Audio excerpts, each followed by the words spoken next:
presentazione del ballo, vi dico solo due cose sul ballo campidanese. Del ballo campidanese c'è tanto da dire, ma per questo, anzi vi invito, ne approfitto per invitarvi al terzo convegno sul ballo campidanese che si farà il 15 di dicembre presso il Teatro Comunale di Selagius, ed è un evento che stiamo organizzando io assieme all'Associazione Federazione. Parlando di ballo campidanese non ci deve trarre in inganno il nome, come diceva Tonino, perché era praticato praticamente in mezza Sardegna, era il ballo più praticato in tutta la Sardegna. Si va dal nostro Campidano fino all'Alto Ristanese, veniva praticato nel Sulcis Iglesiente, nel Sarrabu, fino agli Astra, fino ad arrivare alle zone della Tregenta e del Farcinello. Ci sono delle fonti storiche e letterarie che parlano di questo ballo. La prima che ho trovata è quella di Matteo Madà, un padre gesuita che scrive un libro, Le armonie dei sardi, del 1787, e prende in considerazione la poesia, il ballo e gli strumenti, quindi la musica. E poi via via, insomma, le fonti su questo ballo si trovano nel libro di Benson, per esempio, Launetas, dedicato a Launetas, ma parla anche del ballo campidanese, fino ad arrivare alla Badadoris, il video che è stato presentato, di cui ha parlato ieri Tonino Leoni. Il ballo si differenziava dagli altri per la pacatezza, per la compostezza, per la particolare struttura, e infatti era prevista una suonata con un sacco di variazioni di passo e le decideva il suonatore. Quando Graziano dice che è limitato nel suonare col gruppo che esegue le coreografie, perché non può eseguire questa suonata, che è una suonata a scala, diciamo, dove ci sono un sacco di nodas che propongono dei passi diversi e che il ballerino bravo deve riconoscere e saper interpretare con i passi. E niente, questa è la particolarità del ballo campidanese.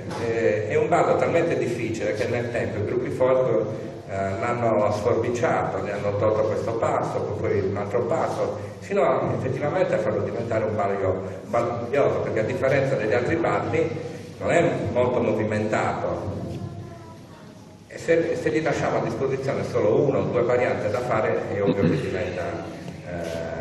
diventa noioso.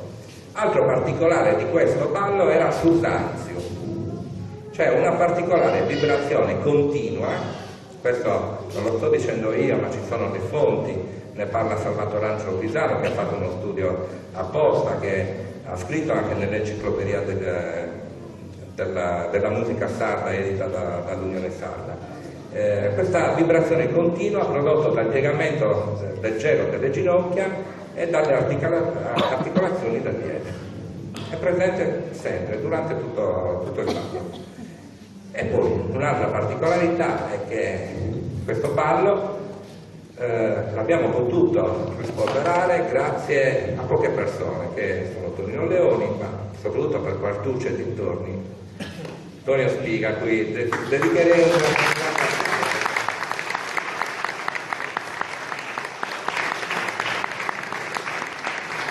Tonio Spiga sarà presente nel convegno che organizzeremo a Selagius.